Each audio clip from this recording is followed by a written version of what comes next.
Aston Villa 3, Luton Town 1, and I mean, neutral gear, weren't it?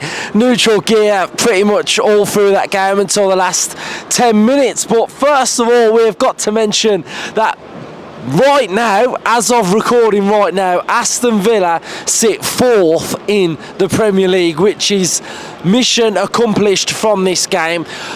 Any Luton fans watching, go back and watch the preview, the opposition preview, and I will speak so highly of Luton Town in that game. We knew coming into this that Luton Town would hold their own problems for Aston Villa, but we dealt with it so comfortably. We were just in 3rd, 4th, 5th gear.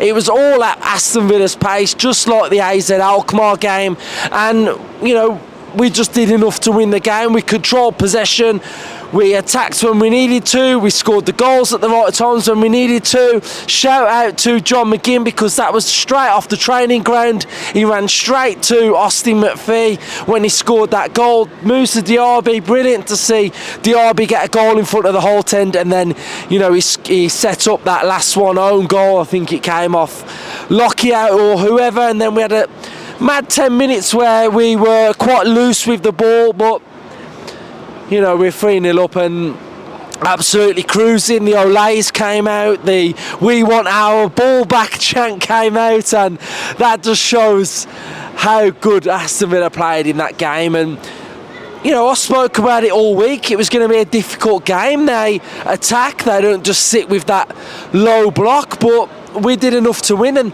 these are crucial games for me. I spoke about before this game that we had to be of the right mindset coming into this, because the old Villa that we are sort of scarred with in the back of our mind, a lot of Villa fans were thinking, you know, this is a big game, we've got to turn up. And I saw some Villa fans saying on social media that, you know, they were worried, they think we could lose this game. So for me, perfect performance. We did enough to win, and we did what was needed. And if we keep ticking off those type of games this season, you know, 38 fixtures, and there's certain games where we're expected to win, and if we play like that quite comfortably, then we'll be right where we need to be. So 4th up the Villa.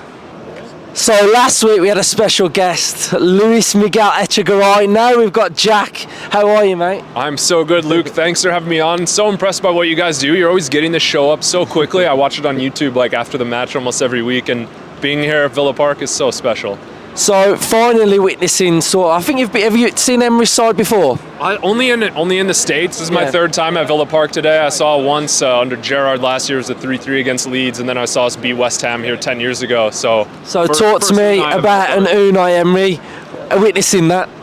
It's like, I mean, it's like going to church or something. I don't know, for people who are religious. Unai is the gospel. He's just he understands not just football, but life. He's so positive. He's just brought a great air of change into our club. And I was hearing a lot of chatter on Twitter about, oh, it's Luton, we're due to do a Villa, or whatever that means. I just want to get rid of that vocabulary, because this is new, man. This is different, and yeah. You know, we got to, the sky's the limit. I think a lot of Villa fans, we are scarred. We have had certain things in the past that have, you know, this would have... about it, the trauma was horrible. I remember in Chicago, Liverpool, Valentine's Day massacre. It was brutal, but like, you know, we can only go one way, and that's up. And like you say, Unai is changing the way we play. Like today was a difficult game coming into it, but we were the only side in the game today. Yeah, I mean, respect to Luton and especially to their fans. They know what a tough job they've got cut out for them this season, but there was only one team. I love give us our ball back. That was hilarious. But I looked at one point, it was like 15 shots to 1. Yeah. And we gave them too much at the end with that own goal, maybe a little miscommunication. But ultimately, we've played almost 300 minutes of football this week, and it's just about getting the result. Yeah. And we just keep winning, and we're doing really well. So you know, if City get held to a draw, I think we'll be 4th. So definitely. Great to have you on, mate. Yeah, thank you so much. Love what you guys do. At the time of recording, we were 4th, but we're now 5th. So, but yeah, we were 4th, and that just shows how well we've been playing. We just did what we needed to do, didn't we? Yeah, we did, to be honest. We were, like you said, we didn't really get out of 5th gear today. a lot of these players played on Thursday night, and I think that was probably drilled into them before the game started, wasn't it? Get ahead, control the game, don't overexert yourself, no injuries, no silly tackles, nothing that major.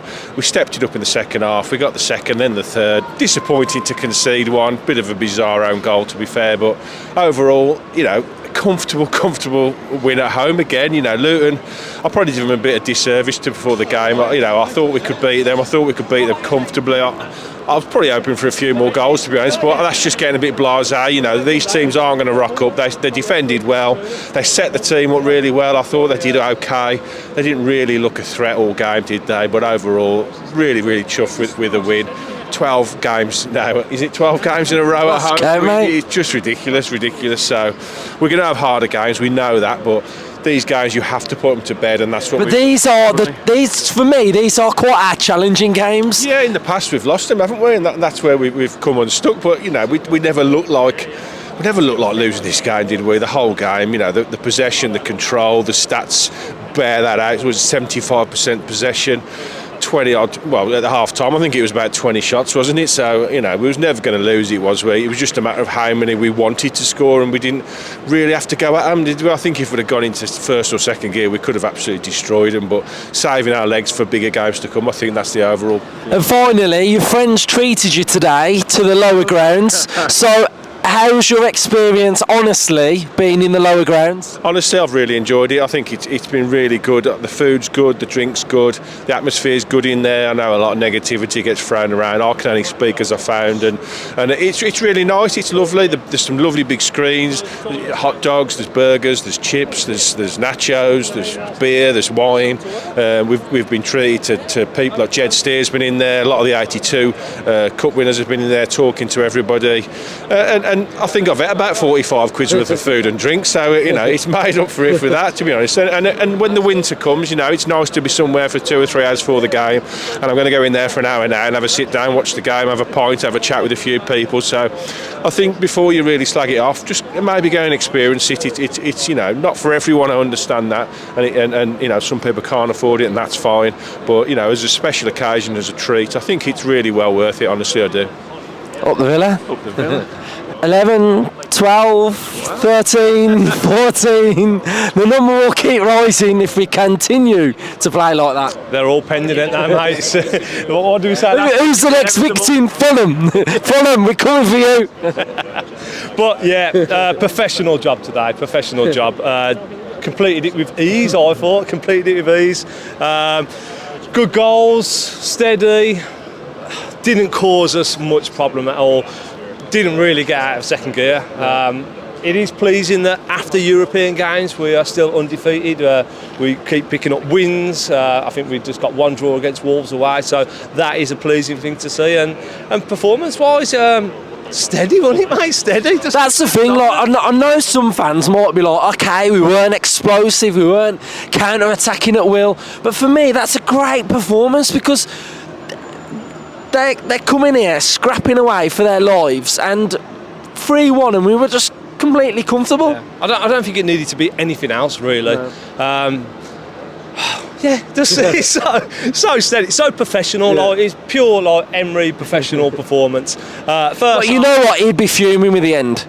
Like that. Yeah. The last 10 minutes, I think Emery would be fuming with the way we sort of defended and conceded and didn't really like see it out as comfortable as it should have been. Yeah, there was a few lapses of concentration at the end of both halves, really, wasn't it? And the own goal sort of summed that up a bit, wasn't it? Was it Konza headed it back at the crossbar and come back off Martinez? I was bewildered by the chant of we want our ball back at that point, but you know, I don't know what happened. Yeah, I thought first half we played really well. Zaniola, guess he'll be talked about a bit for his first half performance. I think like nothing really come off for him. He was putting himself in the right position, everything, and if 2 of the 3 tricks like come off, he would have had a good half. But I don't know why he come off. But Bailey come on second half, and I thought Bailey pretty much probably my man of the match. I'm really pleased with his performance. Not just when he's on the ball, off the ball. Like he'd give and he'd go, and he's really hungry for it. And I thought his